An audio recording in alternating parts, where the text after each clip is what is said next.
ये समझ में आया था ना क्या क्या ऑब्लिक कोलिजन क्या होता है और हेड ऑन कोलिजन क्या होता है। मैंने बोला था हेड ऑन कोलिजन में बेटा मोमेंटम तो कंजर्व होगा ही होगा, इलास्टिक लिख दिया तो काइनेटिक एनर्जी भी कंजर्व। लेकिन हम लोग फॉर्मूला कौन सा लगा लेते हैं हेड ऑन कोलिजन में, रेडीमेड फॉर्मूला बना दिए हैं कि न्यूमेरिकल लगाना है तो एक मोमेंटम कंजर्वेशन लगाएंगे और दूसरा क्या लगाएंगे v2 minus v1 equal to eu1 minus u2।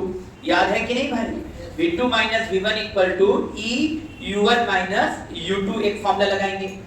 क्या ये बोला था कि नहीं मैंने आप लोगों से, सब जगह हो ना। तो एक फॉर्मूला हो जाएगा v2 minus v1 equal to eu1 minus u2 हो जाएगा। इलास्टिक कोलिजन होगा तो e क्या हो जाएगा 1 और इन इलास्टिक कोलिजन होगा तो e का वैल्यू आएगा।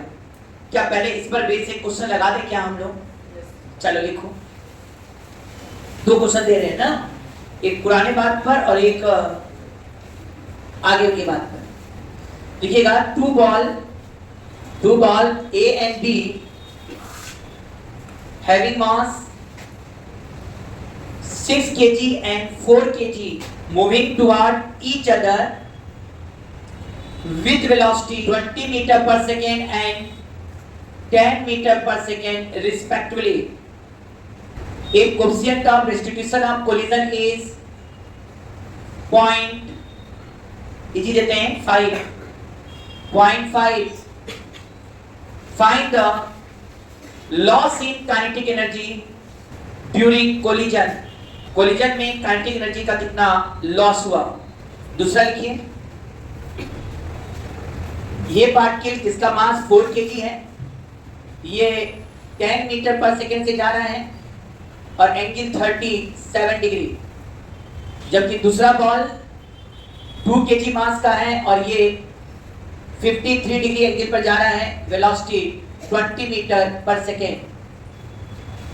ठीक, कोलिजन के बाद 4 kg वाला पार्टिकल, कोलिजन के बाद 4 kg वाला पार्टिकल इधर चला गया 10√2 मीटर पर सेकेंड से 45 डिग्री एंगल पर। तो बताओ 2 kg वाले पार्टिकल की वेलोसिटी क्या होगा आफ्टर कोलिजन।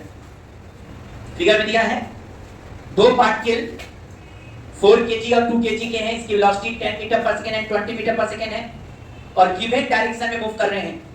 ये दोनों कोलाइड करते हैं और कोलिजन के बाद 4 kg वाला 10√2 मीटर पर सेकेंड और 45 डिग्री के एंगल पर जा रहा है, जैसा फिगर में दिख रहा है।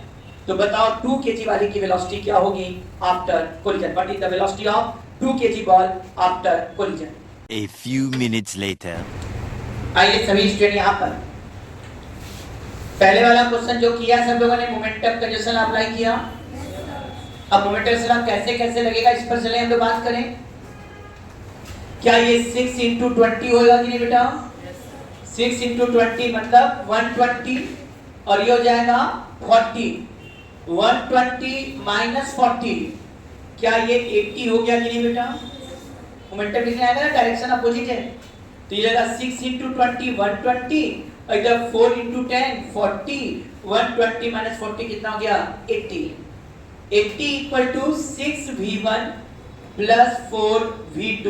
क्या ये आया था आप लोगों का? yes, फिर मान लो इसमें से 2 कॉमन निकाल के काट दें तो 3v1 plus 2v2 equal to 40। This is equation number 1। अब दूसरा क्या लगने जा रहा है, v2 minus v1 equal to eu1 minus u2।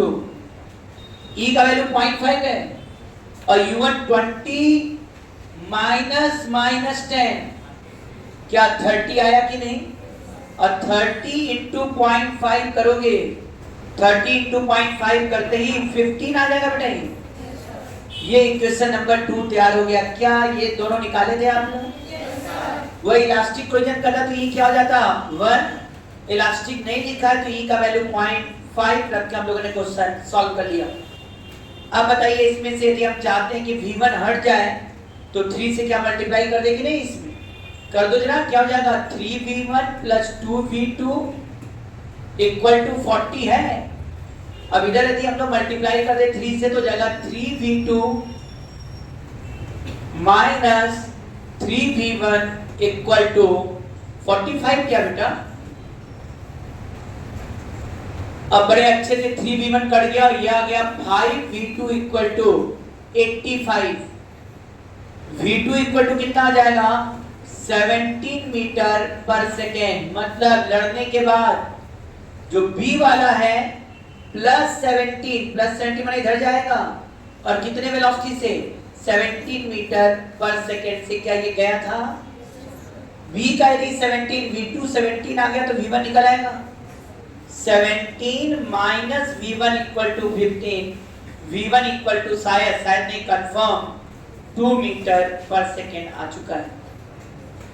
आपसे पूछा क्या है कितना काइनेटिक एनर्जी का लॉस हुआ, क्योंकि इनइलास्टिक खुल जाए तो काइनेटिक एनर्जी का लॉस होगा।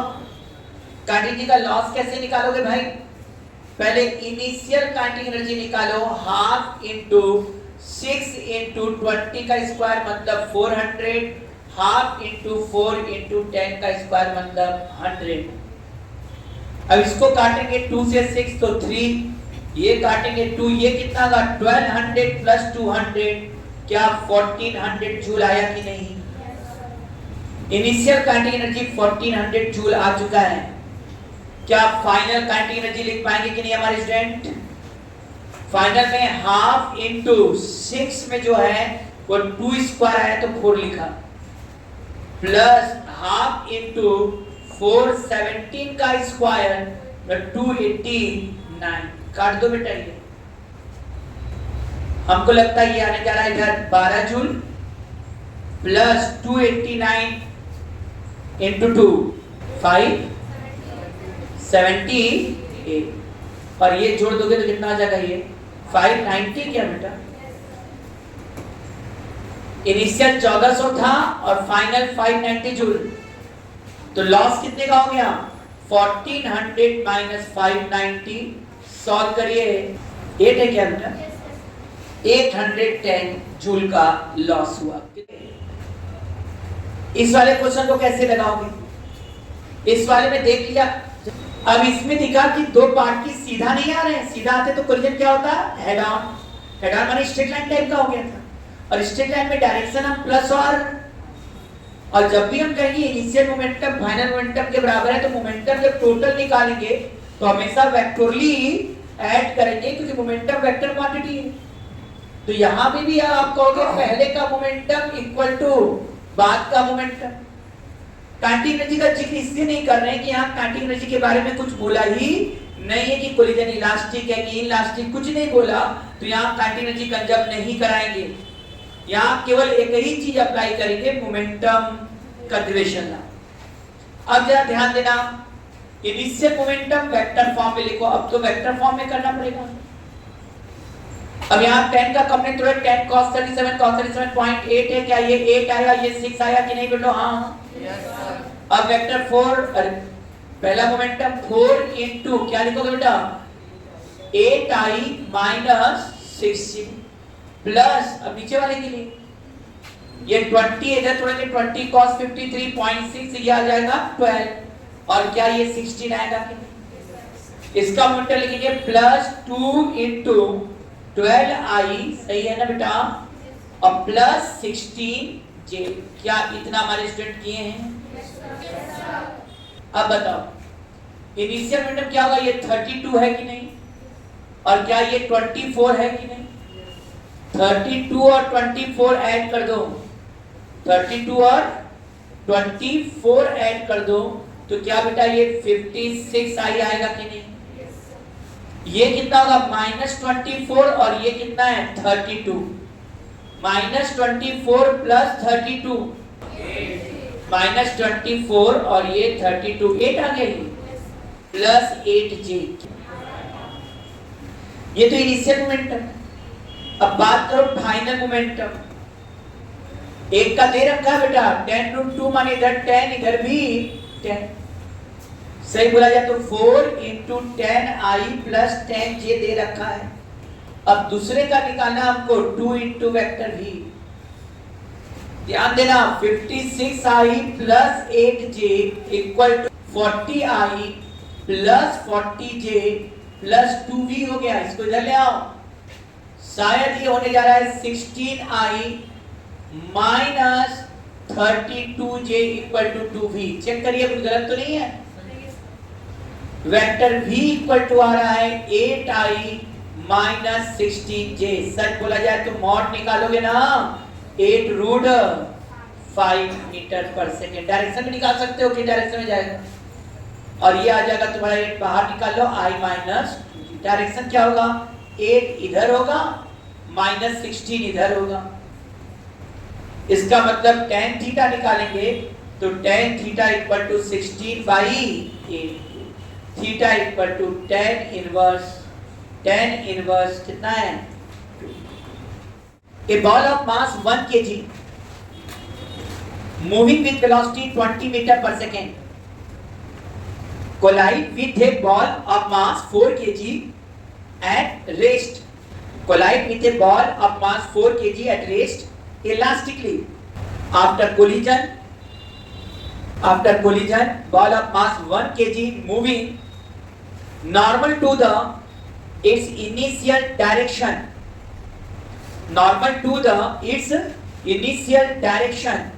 find the velocity of both ball after collision. A few minutes later. चलो इस क्वेश्चन को हम लगाएं। देखो इस क्वेश्चन में ये तो जब लांचला की लड़कर ये छटक के इधर जा रहा है तो ये कोलिजन इलास्टिक तो हेड ऑन तो नहीं रह गया, ये ऑब्लिक कोलिजन हो गया क्योंकि डायरेक्शन अलग अलग आ गया, एक लाइन में नहीं रह गया। दूसरा बात ये भी समझ में आ गया कि ये इलास्टिक है तो काइनेटिक एनर्जी भी कंजर्व होगा। दो चीजें आ गई, मोमेंटम भी कंजर्व और काइनेटिक एनर्जी भी कंजर्व। लेकिन मोमेंटम कंजर्व कराने को भी काइनेटिक कब कंजर्व होता है, कोलिजन के पहले और कोलिजन के। और मोमेंटम कंजर्वेशन लॉ में हमें ध्यान देना पड़ेगा डायरेक्शन के साथ, मतलब आईजे में लिखना शुरू कर दूं। यदि हम पहले वाले का लिखें तो हम शायद ये मोमेंटम लिखेंगे कोलिजन के पहले 1 into 20 मतलब 20 I कैप और इसका 0, और लड़ने के बाद 1 kg वाला इधर भाग गया, मान लो V1 से भागा तो निश्चित तौर से इसको इधर जाना पड़ेगा, भले हमें नहीं पता तो ऐसे लिख देते हैं। इस क्वेश्चन के लिए जरूरत नहीं कि पता रहे कि इधर जाएगा, क्योंकि कई क्वेश्चन में ऐसा देता है कि ये इधर जाएगा तो इसका डायरेक्शन पॉसिबल क्या है। तो ये भी ध्यान देना होगा भाई, यदि इनिशियल मोमेंटम इस डायरेक्शन में है तो फाइनल मोमेंटम भी क्या होगा बेटा, इसी डायरेक्शन में रहेगा।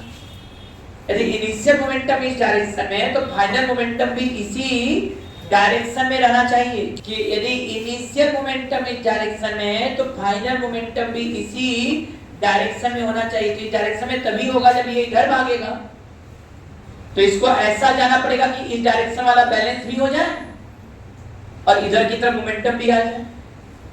तो इस डायरेक्शन को बैलेंस करने के लिए इसको इधर तो जाना ही पड़ेगा और इधर वाला मोमेंटम मेंटेन रखने के लिए इधर जाना पड़ेगा, इसलिए इसका डायरेक्शन इस साइड में आएगा। कई कई क्वेश्चन ऐसे ही होते हैं कि दो लड़ाएगा, एक का डायरेक्शन दे देगा, बोलेगा दूसरे का पॉसिबल डायरेक्शन क्या है, चार फिगर बना देगा। तो उसमें ये देखेंगे जो पहले डायरेक्शन था वही बाद में होना चाहिए, तो दोनों का ऐसा वेक्टोरली जोड़ो कि रिजल्टेंट यही आ जाए। तो लगा वेक्टर पढ़ रहे हैं ना, आ जाओ। अब समझ में हम वेक्टर पर क्यों जोड़ दे रहे थे।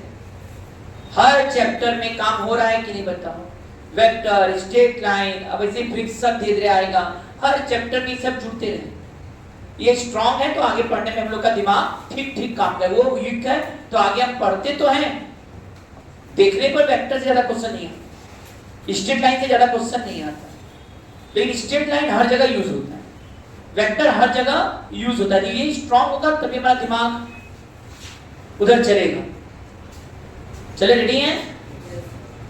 अब बताइए ये V1 से इधर और ये V2 से इधर गया कि नहीं। अब वेक्टर कैसे लिखना है इसका, 1 into V1J लिखेंगे, अरे मां से आप, और इसका लिख देते हैं 4 into वेक्टर V2, बस V2। इसका मतलब यहां से हमसे बोला जाए तो 4 वेक्टर V2 का वैल्यू देखा जाए तो 20I माइनस V1J है, बल्कि हमसे कोई कहे V2 बताओ क्या होगा तो हंसते हुए बोलेंगे 5I minus V1 by 4J। क्यों भाई, 4 से डिवाइड करो। जब काइनेटिक एनर्जी कंजर्व है कोलिजन के पहले और कोलिजन के बाद, क्योंकि इलास्टिक कर रहा है। यदि काइनेटिक एनर्जी कंजर्व है, सुन रहे हो ना, तो काइनेटिक वेक्टर क्वांटिटी स्केलर है। ये तो सिंपल निकाल के जोड़ेंगे। इनिशियल काइनेटिक कितना हो गया, हाफ इंटू 1 इंटू 20 का स्क्वायर 400, जबकि फाइनल में half into 1 into V1 square plus half into 4 into V2 square. मतलब ही नहीं हमको। यदि अच्छे से समझदार हो तो हाफ सबका उड़ा दो। शायद 400 इक्वल टू अब आने वाला है V1 square plus 4V2 square. यदि हमारे स्टूडेंट समझदार है तो V2 का वैल्यू यहां है, और V2 स्क्वायर माने इसके मॉड निकाल कर स्क्वायर कर देना है। समझ लोगे, मॉड V2 का स्क्वायर कुछ नहीं 25 प्लस V1 स्क्वायर बाई 16। अरे A square plus V square तो हम यहां रखने जा रहे हैं। V1 स्क्वायर जिंदा है प्लस 4V2 स्क्वायर के जगह तुम लोग के कहने पर 25 प्लस V1 स्क्वायर बाई 16। अब क्या V1 निकल के आ जाएगा कि नहीं? अब V1 आ गया तो V2 भी आ जाएगा कि नहीं? तो ये तो निकाल ही चुके हैं कि V2 square equal to 25 plus V1 square by 60। V1 में क्या काम हो जाए? बड़े आराम से यहाँ V2 स्क्वायर का वैल्यू रख के सॉल्व कर लो जरा सा। शायद ये V1 स्क्वायर प्लस 25 इंटू 4 कर दे तो 100 आ जाएगा, प्लस इसको करो तो V1 स्क्वायर बाई 4। इसको इधर फेंको बेटा 300, जब इधर 4 प्लस 1 मतलब 5V1 स्क्वायर बाई 4। 5 से 300 काट दीजिए, क्या ये 60 आया कि नहीं? अब बताओ V1 square equal to 60 into 4, क्या ये 240 आया कि नहीं बेटा? और V1 इक्वल टू आया रूट 240। V1 आया रूट 240। अब V2 निकालने की बात करो तो V2 equal to under root 25 plus V1 square. V1 square 240 by 16। ऐसा आएगा क्या? अभी आ जाओ 25 15 कितना हो गया 40। क्या ये 2 रूट 10 मीटर पर सेकंड, और ये कितना था रूट 240। इसको भी 14 लिख सकते हो। इसको क्या लिखो बताओ? ये 16 इंटू 15 मतलब 4 रूट 15 हो जाएगा। ये 4 रूट 15 और ये कितना था बेटा 2 रूट 10 मीटर पर सेकंड। तो ये क्या हुआ, इसमें दोनों चीज कैसे लगा? क्योंकि जब मोमेंटम कंजर्व कराया तो आईजीए में करा दिया, और फिर इलास्टिक कोलिजन बोला तो काइनेटिक एनर्जी मैंने कंजर्व कर लिया। फिर इसमें से वैल्यू निकाल कर उसमें रखेगा। उसमें जब भी रखेंगे तो मॉड निकालना पड़ेगा V2 का। V2 का मॉड निकाल के वहां रख दिया V1 के टर्म में, सॉल्व किया आंसर निकल कर। ये आया कि नहीं आता क्वेश्चन? तो ये किसका बात किया बेटा? Oblique collision. ये सिंपल ऑब्लिक कोलिजन था, लेकिन कई जगह ऐसा ऑब्लिक कोलिजन होता है बेटा जिसमें बॉडी का शेप रहता है, जैसे स्फीयर बॉल है और वो जाकर लड़ गया, तो उसमें हम वहां भी तो एंगी पर ही लड़ा, और एंगी पर तो वहां कैसे ऑब्लिक कोलिजन का कंसेप्ट अप्लाई करते हैं पहले वो सीख लिया जाए। चलो हम दे रहे हैं, पहला क्वेश्चन सिखाएंगे, दूसरा तुम लोग को से लगाएंगे। ये मान लो एक बॉल है, समझे, और इसका रेडियस r है, और ये v0 वेलोसिटी से जा रहा है, इसका मास v है, और दूसरा बॉल यहां है, और इसमें भी देखा जाए तो ये भी ऐसे जा रहा है बेटा। ये भी रेडियस r है, ये भी रेडियस r है, लेकिन ये रेस्ट में है और मास m ही है। ये रेडियस r है, मास m है, लेकिन ये रेस्ट में है और ये v0 वेलोसिटी से चल रहा है। ये बॉल A, ये बॉल B। अब अच्छा निकला, क्वेश्चन लिखोगे क्या? लिखिएगा two smooth ball moving as shown in figure. Both ball has same mass. Ball A moves with velocity v0. Ball A moves with velocity v0, and ball B is at rest. If they collide elastically, if they collide elastically, what is the velocity of each ball after collision? एक ball rest में है, दोनों ball का mass same है, एक ball rest में है और दूसरा बॉल v नॉट वेलोसिटी से चल रहा है, जैसा फिगर में दिखाया गया। साफ साफ है, दोनों का सेंटर ऑफ मास एक लाइन में नहीं है, तो ये कोलिजन हेड ऑन नहीं है, दोनों का सेंटर ऑफ मास एक लाइन में नहीं है, इसलिए कोलिजन हेड ऑन नहीं बल्कि ऑब्लिक कोलिजन है। A few minutes later. देखो ऐसे में क्या होता है, कैसे करते ये सीखो। ये ऐसे धीरे धीरे आएगा, रुको इसको लाके यहाँ लगा देते, अभी आएगा ऐसे आके यहाँ पर इससे लड़ गया, या इससे लड़ गया, तो लड़ने पर अब इसके क्वेश्चन कैसे सॉल्व होंगे, जितनी सरफेस हमको पता चल गया, दोनों सरफेस क्या है, स्फीयर है। ऐसे में हम कहते हैं कि वेलोसिटी को जहां लड़ा है उस जगह सरफेस के टेंजेंशियल और सरफेस के नॉर्मल तोड़िए। वेलोसिटी को सरफेस के टेंजेंशियल और सरफेस के नॉर्मल, मतलब समझिएगा, सरफेस का नॉर्मल रेडियस के अलावा होता है बेटा, रेडियस के अलावा मतलब ये वाला सरफेस के नॉर्मल है और ये वाला सरफेस के टेंजेंशियल होगा। ये टेंजेंशियल डायरेक्शन को यहां बनाए तो ऐसे कहेंगे, जब इसके पैरेलल जो नॉर्मल वाला डायरेक्शन है, पहले एक मिनट कंपोनेंट को तोड़ लीजिए, जो नॉर्मल वाला डायरेक्शन है बेटा उसमें हेड ऑन कोलिजन का रूल लगाइए, वही नॉर्मल है ना, नॉर्मली लड़ा जो सेंटर ऑफ मास एक लाइन में आ गया, तो नॉर्मल वाले में हेड ऑन कोलिजन का रूल लगेगा और जो कंपोनेंट सरफेस के पैरेलल है, क्योंकि सरफेस स्मूथ भी बोला है, तो जो कंपोनेंट सरफेस के पैरेलल होता है वो अनचेंज होता है। मतलब वेलोसिटी, दो बॉल लड़ रहे हैं तो वेलोसिटी को दो कंपोनेंट में रिजॉल्व करो, एक सरफेस के पैरेलल और एक सरफेस के नॉर्मल। जो कंपोनेंट सरफेस के नॉर्मल है उस पर तो हेड ऑन कोलिजन की तरह लगाएंगे, मोमेंटम कंजर्व करा देंगे, v2 v1 e u1 u2।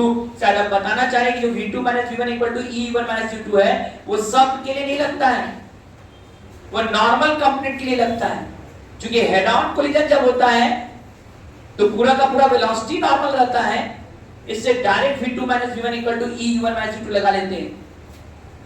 लेकिन वैसे यदि करते हो भाई कहीं एंगल पर लड़ रहा है तो उस समय कहेंगे जो v2 v1 e u1 u2 हम लोग रटे हैं वह केवल नॉर्मल कंपोनेंट पर अप्लाई होता है, वो हेड ऑन कोलिजन के लिए बना हुआ है।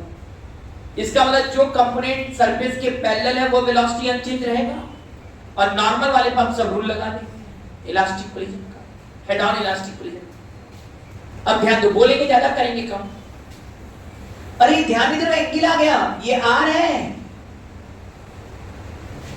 और सर ये कितना हो जाएगा 2r, क्या ये थीटा नहीं आ जाएगा? क्योंकि ये थीटा, ये वेलोसिटी v नॉट दिया है, यहां से ऐसे दिखा ही रहा था ये फिगर, ये r हो गया और ये कितना हो गया 2r। तो बड़े अच्छे से लिख सकते हैं sin theta equal to r by 2r, r by 2r मतलब 1 बाई 2। क्या थीटा इक्वल टू 30 डिग्री आया कि नहीं हमारे स्टूडेंटों को? अब ये 30 है तो v नॉट का इधर कंपोनेंट तोड़ेंगे। अब वेलोसिटी का कंपोनेंट तोड़ना था तो मैंने कंसेप्ट क्या बोला था आपसे अभी भी कि वेलोसिटी का वह कंपोनेंट जो दो कंपोनेंट तोड़ना होगा, एक नॉर्मल के लॉन्ग और एक टेंजेंशियल।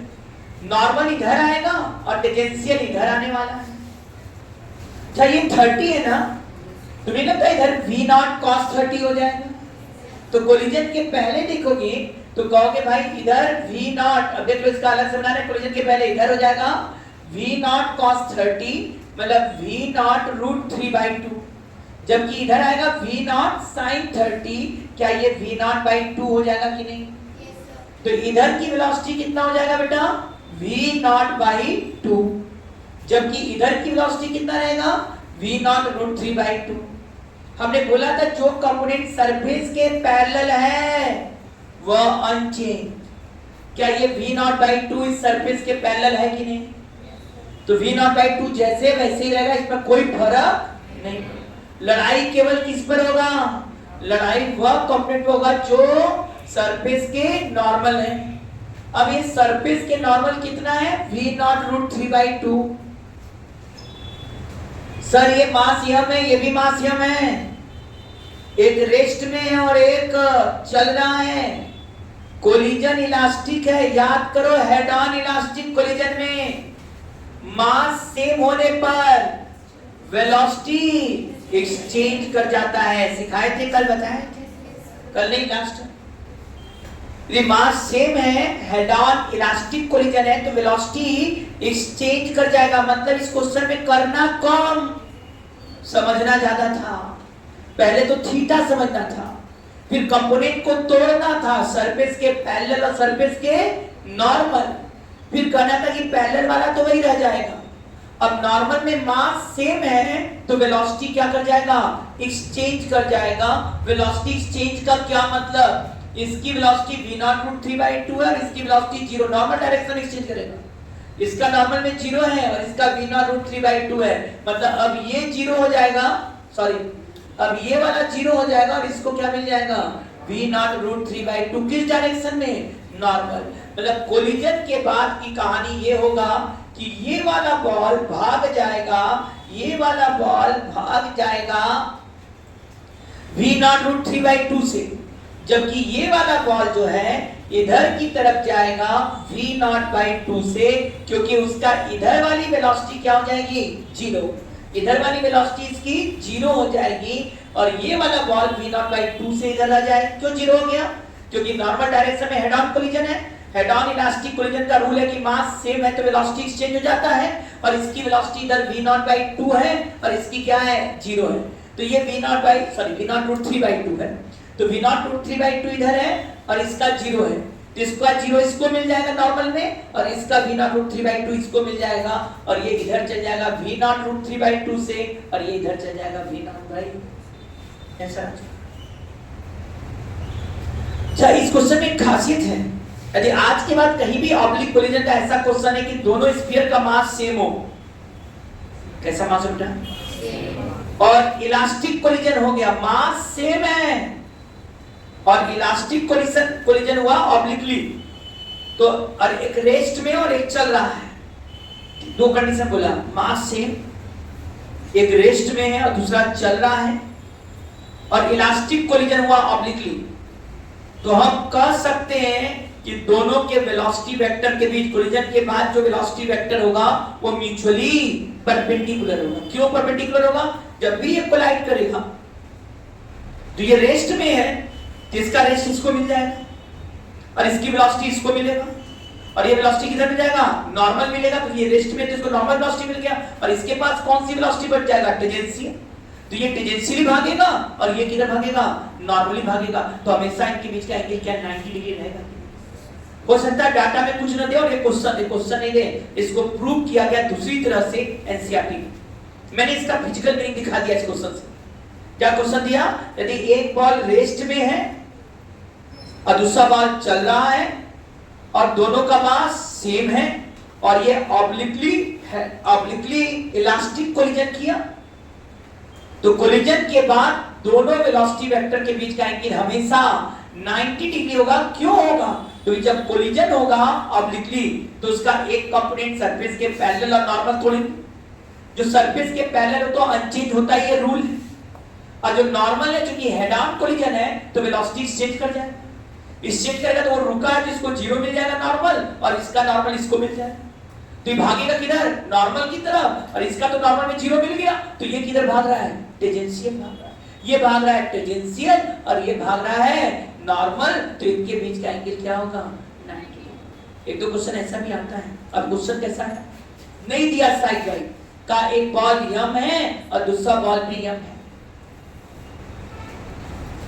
सुनो बेटा, और ये ऐसे चल रहा है और ये हेड ऑन कोलिजन कर दिया, कौन कोलिजन कर दिया, हेड ऑन कोलिजन करने के बाद यदि ये वाला जो है वह अपने डायरेक्शन से 37 डिग्री एंगल नीचे गया, तो बताओ ये कितने एंगल पर जाएगा, तुरंत कहोगे 53। क्यों 53 समझ में आ रहा है, क्योंकि ये इधर जाना मतलब ये हेड ऑन इलास्टिक कोलिजन है, ये रेस्ट में ये चल रहा है, तो सर इसकी वेलोसिटी इसको मिलेगा नॉर्मली और इसकी वेलोसिटी इसको मिलेगा, इसको नॉर्मल 0 मिलेगा, तो ये भागेगा अपने इधर की तरफ, तो ये भागेगा इसके नॉर्मली, तो ये एंगल 50।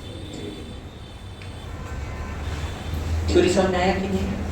हम लोगों ने यहाँ से फिजिकली दिखा दिया कि दो तीन बात बोला है कि रेस्ट में होना चाहिए, एक और एक चलना चाहिए, मास दोनों का सेम हो और इलास्टिक कोलिजन हो, तो तुरंत इनका वेलोसिटी का डायरेक्शन म्यूचुअली परपेंडिकुलर। क्यों हो रहा, रीजन क्लियर है, जब फिजिकली रीजन क्लियर है, क्या मैथमेटिकली इसको लिखा, फिजिकली क्लियर है कि लड़ने के बाद यदि स्मूथ है तो सरफेस के पहले वेलोसिटी चेंज नहीं होगा, तो सरफेस का वेलोसिटी जो था वही रह गया।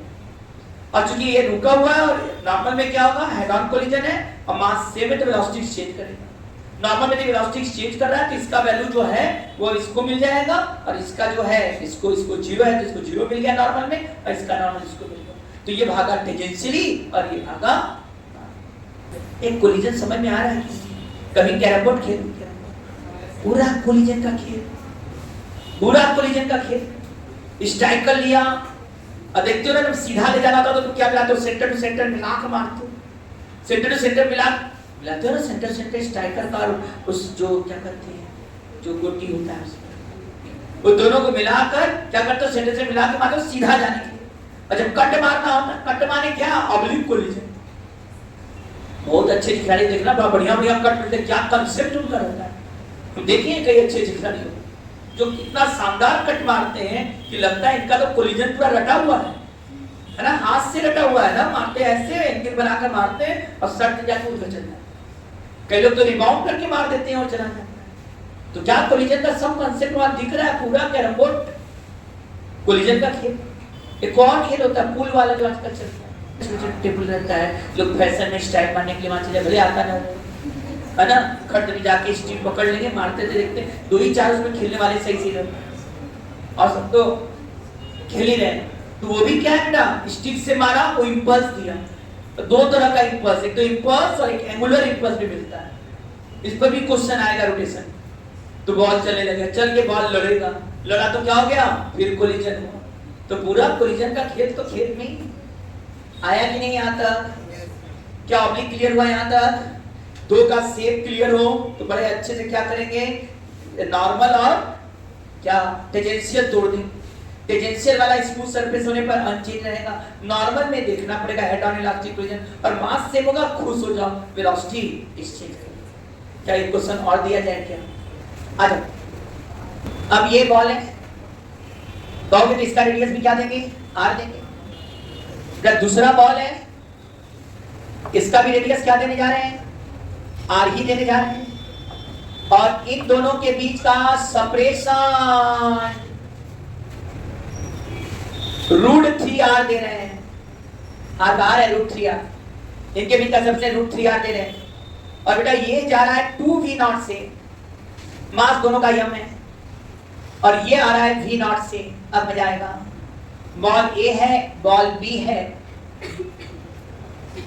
in given figure if both ball collide elastically, in given figure if both ball collide elastically, find the velocity of both ball after collision. A few minutes later. चले हम, आओ सब स्टूडेंट,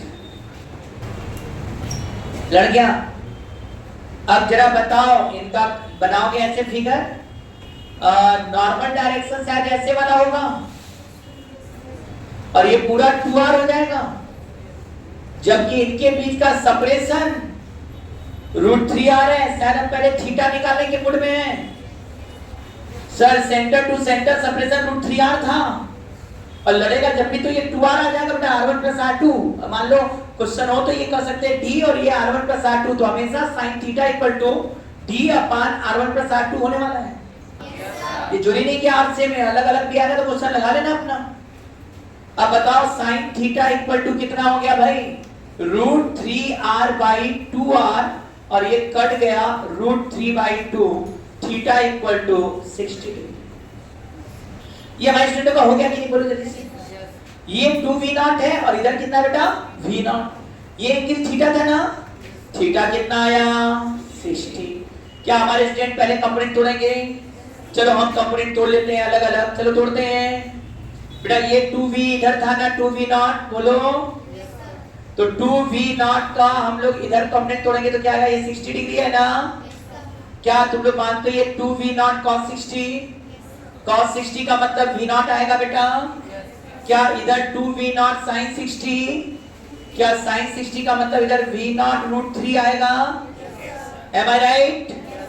ये इसका कंपोनेंट टूट गया। ऊपर वाले तुम्हारा भी तोड़े कंपोनेंट। ये v नॉट और ये वाला डायरेक्शन 60 डिग्री है ना बेटा। अब बताओ इधर कंपोनेंट तोड़ेंगे तो क्या आ जाएगा? v not cos 60। v not cos 60 माने v नॉट बाई 2 और इधर आ जाएगा v naught root 3 by 2। Velocity exchange करेगा, वेलोसिटी एक्सचेंज करेगा तो v नॉट सुन रहे हो क्या? क्या इसको क्या मिल जाएगा जो वेलोसिटी एक्सचेंज करेगा? मास सेम है। तो कोलिजन के बाद की कहानी ध्यान दो। इसमें नीचे वाले बॉल का अलग से बना रहे हैं सर। v नॉट रूट 3 जो है वही रहेगा क्योंकि सरफेस के पैरेलल वाले वेलोसिटी अनचेंज, तो v naught root 3 unchange. Any problem to any student? Sir normal वाला क्या कर जाएगा? एक्सचेंज। ये कितना है? v not by 2। नॉर्मल में क्या मिल जाएगा इसको? v not by 2। समझ रहे हैं कि नहीं सब लोग? और जबकि इसके लिए क्या कहोगे? इसके लिए क्या कहोगे? इसको मिल गया ये v नॉट, इसको v नॉट मिल जाएगा और इधर इसको मिल जाएगा कितना बेटा? इसको v नॉट इधर मिल गया और इधर की तरफ v नॉट रूट 3 बाई। और ध्यान दो ये v नॉट रूट 3 टेंजेंशियल था, ये इसको मिला और रिजल्टेंट निकालना होगा सबको। तो v naught common under root 3 plus 1 by 4 solve कर लो बेटा। ये हमको लग रहा आ रहा है v नॉट रूट 30 बाई 2 इसका वेलोसिटी। जबकि इसमें देखो इधर v नॉट इधर v नॉट बाहर करो अंडर रूट 1 प्लस 3 बाई 4 इसको सॉल्व करो v नॉट रूट 7 बाई। यहां पर ये कोलाइड किया बेटा। हमने 60 डिग्री एंगल ये पा लिया। कैसे पा लिया? 60 डिग्री बताई चुके थे। 60 डिग्री मिलते ही v नॉट 2v नॉट का इधर कंपोनेंट तोड़े तो 2v नॉट cos 60 हो गया और इधर 2v not sin 60। 2v not cos 60 1 by 2। तो इधर की तरफ वेलोसिटी v नॉट, इधर की तरफ वेलोसिटी v नॉट रूट 3 था कोलिजन के पहले। इसकी वेलोसिटी v नॉट था, ये एंगल 60 है। क्या तोड़े जिसका कंपोनेंट इधर v नॉट बाई 2 आ जाएगा। v नॉट cos 60 1 by 2 होता है तो इधर v नॉट बाई 2 इधर v naught root 3 by 2। The component which is parallel to the surface is unchanged. It means this velocity v naught root 3 is unchanged. But the component which is normal to the surface, it will play the role as a head-on elastic collision. In head-on elastic collision, if mass is equal, velocity should be exchanged. It means its velocity is v naught. Clear है? This velocity v naught is given to this ball in this normal direction. मतलब यह v naught velocity इसको मिल जाएगा। तो इसको मिल गया क्या बेटा? v naught और इसका v naught by 2 है ना, वो इसको मिल जाएगा v naught by 2, इसको मिल गया v naught by 2। अब एक्चुअल में इधर v naught by 2 इसको मिला और ये v naught root 3 पहले भी था और अभी भी रह गया। इन दोनों का हम रिजल्टेंट निकालें और रिजल्टेंट यहां कहीं निकाले थे तो ये आ गया v naught root 30 by 2। जबकि इसका ये v naught और ये v naught root 3 by 2 है। इन दोनों का रिजल्टेंट निकाले v naught इधर 1 प्लस रूट 3 by 2 का होल स्क्वायर 3 by 4 सॉल्व किया। v naught root 7 by 4 था, रूट के बाहर निकाला तो v naught root 7 by 2। क्या अब ऑब्लिक कोलिजन क्लियर पूरा? दो तरह का ऑब्लिक कोलिजन का खेल था। एक तो ऐसा कि एंगल वाला है, उसमें तो हमने सिंपल दिखाया कि I और J में लिखो और उसको बराबर कर दो, जनरल क्वेश्चन। दूसरा बोला इलास्टिक कर दिया तो भाई मोमेंटम भी नहीं कहा तो बस केवल मोमेंटम कंजर्व करें। इलास्टिक भी कर दिया तो मोमेंटम भी कंजर्व और काइनेटिक एनर्जी भी कंजर्व करके निकाले थे कैसे करना। अब का सेम देके कर रहा है तो जनरली हम देखते हैं आसान डाटा रहता है। बहुत टफ हो जाएगा, मास अलग अलग कर देगा तो हेड ऑन का पूरा रूल लगाना पड़ेगा। तो वो फॉर्मूला याद करना पड़ेगा v1 बराबर m1 m2 m1 m2 u1 2 m2 u2 m1 m2। तो इस तरह से हम लोग क्या कर सकते हैं बेटा? इस तरह के क्वेश्चन भी सॉल्व करेंगे। इसमें एक बड़ा अच्छा कांसेप्ट मिला, जो सरफेस के पैरेलल है वो अनचेंज और जो नॉर्मल है उस पर चेंज होगा और किस रूल को फॉलो करेगा?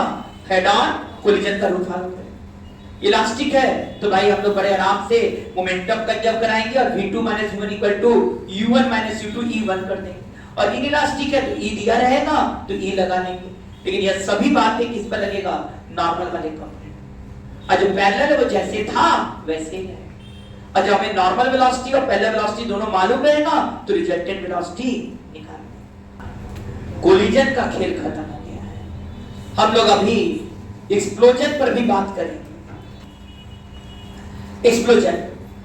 एक्सप्लोजन होगा तो केवल क्या कंजर्व होगा बेटा? मोमेंटम, बस।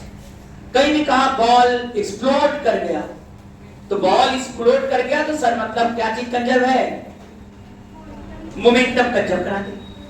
अब दो बॉल का तीन पार्ट में टूट गया तो दो बॉल का वेलोसिटी दे देगा, एक बॉल का क्या कर देगा? एक पार्ट का पूछ देगा। तो जितना बम फूटेगा उससे मोमेंटम कंजर्व। हाँ, उसमें होता क्या है? मान लो रेस्ट में है, अब छट के गदर जा रहा है तो हो क्या रहा? काइनेटिक एनर्जी बढ़ गया। पहले काइनेटिक एनर्जी कम था, जीरो ही था रेस्ट में, और अचानक काइनेटिक एनर्जी बढ़ गया तो इसमें काइनेटिक एनर्जी क्या हो जाता है? बढ़ जाता है। जबकि कोलिजन में इलास्टिक है तो काइनेटिक वही रहता है, लेकिन इनइलास्टिक तो काइनेटिक एनर्जी घट जाता था। बताया था कि जो काइनेटिक एनर्जी घटता है वो किस में चला जाता है? हीट में चला जाता है, और इसीलिए उनका टेम्परेचर बढ़ जाता है। कभी कभी क्वेश्चन ऐसे ही देता है कि दो बॉल लड़े और लड़ने के पहले और लड़ने के बाद उनका टेम्परेचर सेम। इसका मतलब क्या हुआ? कोई हीट एब्सॉर्ब नहीं किया। वो कोलिजन कैसा है? इलास्टिक है, घुमा कर दिया है। तो जहां वहां पर काइनेटिक एनर्जी का लॉस होता रहा और काइनेटिक एनर्जी किस में जाता रहा? इंटरनल एनर्जी में जाता था। वही यहां पर इंटरनल एनर्जी काइनेटिक एनर्जी में जाता है। काइनेटिक एनर्जी बढ़ा सर, कितना काइनेटिक एनर्जी बढ़ा? जितना इंटरनल एनर्जी चेंज हो। तो जब भी पूछेगा कितना एनर्जी रिलीज किया, इंटरनल एनर्जी कितना रिलीज किया, सर उतना ही इंटरनल एनर्जी रिलीज किया जितना काइनेटिक एनर्जी बढ़ा। तो यहाँ इंटरनल के इवेंट के कारण एक्सप्लोजन होता है। तो यहाँ इंटरनल एनर्जी किस में कन्वर्ट होता है? Kinetic energy. और कोलिजन में काइनेटिक एनर्जी जाता था इंटरनल, यदि इनइलास्टिक है तो। कुछ थ्योरी समझ में आया? अंतर डिफरेंस। लेकिन कंसेप्ट मोमेंटम कंजर्वेशन उसी से करना है। एक क्वेश्चन लगा दिया जाए क्या? A bomb is at rest, it explode in 3 fragment, it explode in 3 fragment in mass ratio 1:1:2, in mass ratio 1:1:2, two lighter mass moving perpendicular to each other with velocity 30 meter per second and 40 meter per second respectively, with velocity 30 meter per second and 40 meter per second. What is the velocity of third larger fragment? A few minutes later.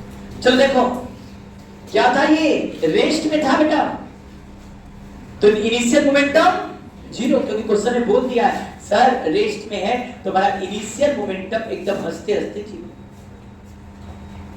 का। दो mutually perpendicular जा रहे हैं lighter वाले, इसका ये 1:1:2 में मतलब एक का मास यम माना तो दूसरे का यम और तीसरे का एक यम दूसरा यम तीसरा 2m हो जाएगा।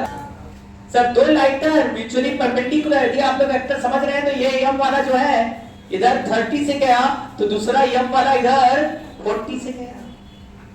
अब तीसरा वाला ऐसा जाएगा ताकि इसको बैलेंस करें। मेथड वाइज करते हैं तो मेथड वाइज अलग है, यदि बुद्धि से करते हैं तो तुरंत आंसर 25 दिखाई दे रहा है। कैसे दिखाई दे रहा है? ये 30 है ये 40 है सर, यम 30 यम 40 तो रिजल्टेंट इधर जाएगा 50। अब चेक कर लो, अंडर रूट दिस का स्क्वायर प्लस दिस का, दो को जोड़ दो भाई। और नेट जीरो होने के लिए अभी सब जब आप इस पर तो ऐसे ही लगाना चाहिए। नेट जीरो होने के लिए 2m वाले को किधर जाना पड़ेगा? इधर जाना पड़ेगा ताकि इसको बैलेंस करें। क्यों बैलेंस करें? क्योंकि शुरू में जीरो तो बाद में भी जीरो होना चाहिए। इधर कितना आया 50m, तो 50m इक्वल टू कितना हो जाएगा? इसको इधर भागना पड़ेगा अपोजिट इसके, और वैल्यू कितना होगा 2m into v, m गया v बराबर 25। ये मेथड ये मतलब प्रैक्टिस है, जनरल से करती है। कंसेप्चुअली क्या हो रहा है देख के करती है। अब इसको नियम से करना चाहते हो तो ऐसे कहोगे इनिशियल मोमेंटम 0 फाइनल, इसको x मानोगे तो ये y, तो क्या लिखाएगा 30 mi plus 40 mj plus 2m into vector v, pi pf बराबर करेंगे तो आ जाएगा 2m वेक्टर v बराबर करते 0 हो जाएगा बेटा ये, तो 2m vector v equal to इधर ले आओ माइनस 30 mi माइनस 40 mj, लो भाई m कट गया और वेक्टर v बराबर क्या आ जाएगा, मॉड निकाल लो, ये 2 है इधर और ये 30 और 40 का मॉड निकालो तो कितना आ जाएगा 50, मॉड v बराबर 20, लो ये वेक्टर से भी। और जो लोग कंसेप्चुअली देख रहे थे कि रेस्ट में है तो इनिशियल मोमेंटम 0, अब इधर 30 से क्या इधर 40 से क्या तो m 30 और m 40, तो रिजल्टेड आया m 50। अब हैवी वाले का बात करा था 2m इंटू v कर दिया, इसको बैलेंस करना है तो ये इधर जाना होगा तो ये इधर जाएगा, तो 50m equal to 2m into v, आप काटो v बराबर 25। तो next question, A bomb of mass 6 kg, a bomb of mass 6 kg moving horizontally with velocity 20 meter per second, a bomb of mass 6 kg moving horizontally with velocity 20 meter per second, suddenly it explode in 3 equal fragment, suddenly it explode in 3 equal fragment, first fragment moving normal to the initial direction of velocity, first fragment moving normal to the initial direction of velocity with speed 10 meter per second, with speed 10 meter per second, and second fragment moving with velocity 10 meter per second at angle 37 degree, at angle 37 degree below the initial direction of velocity as shown in figure. Find the velocity of third fragment, find the velocity of third fragment and also find the energy release during explosion, explosion के दौरान कितना energy release हुआ। चलो अब लगाओ, तब करना क्या था, कुछ था ही नहीं तब। इनिशियल मोमेंटम क्या था जल्दी से बताओ, 6 इंटू 20i कर दो बस। फाइनल मोमेंटम लिखना था, कुछ करना ही नहीं था। 3 इक्वल फ्रेगमेंट मतलब ये भी 2 kg और ये भी 2 kg और तीसरा वाला भी 2 kg। इसका कितना मोमेंटम हो जाएगा सर, इसका मोमेंटम 20j, 2 इंटू 10 20। इसका मोमेंटम 10 है, इधर लिखेंगे 10 cos 37 8 और इधर आ जाएगा 6 10 sin 37। मोमेंटम लिखना हो तो लिख दोगे 2 इंटू 8i माइनस 6j और तीसरे वाले का हमें निकालना है 2 इंटू वेक्टर। अब आपको निकालना है तो pi इक्वल टू pf कर दिया, तो ये कितना लिखा 120i, इधर कितना हो गया 20j, इधर कितना हो गया भाई 16i माइनस 12j और प्लस 2v। अब तुम ही लोग बताओ यहां पर जाके क्या होगा, 16i इधर आएगा, शायद ये आ जाएगा 104i और इसमें यहां 8 है ना, इधर लाएंगे तो हो जाएगा minus 8j equal to 2v, मतलब v बराबर देखा है तो 52i माइनस 4j। खेल खत्म, मॉड v निकाल दो, हमें लगता है 4 ही कॉमन हो जाएगा पूरा। क्या 4 यहां से कॉमन निकालियो, शायद ये 13i माइनस j है और ये आ गया 4 रूट 170 मीटर पर second.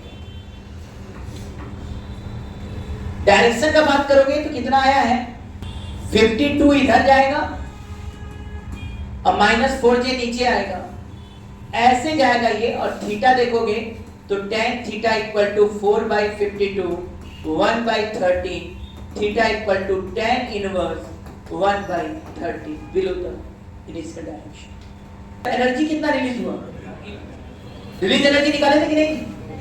Release energy, initial kinetic energy देखो Ki बराबर हाफ इंटू 6 इंटू 20 का स्क्वायर मतलब 400।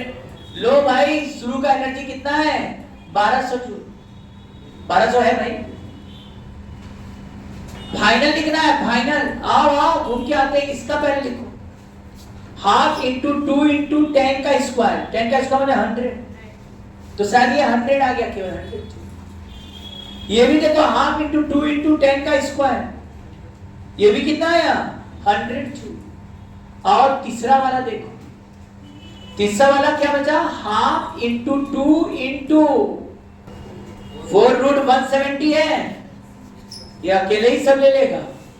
16 इंटू 170, 2 से 2 गया, शायद हमारे हिसाब से ये आने वाला है फाइनल कैटेगरी में 200, तो इधर से आ गया।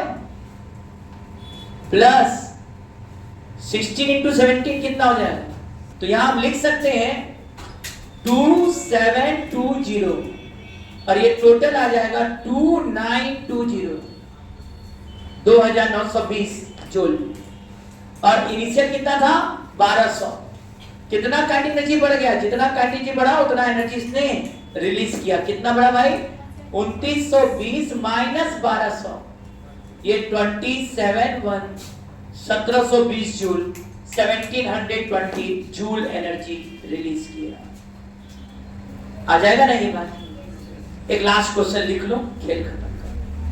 लिखो, a bomb projected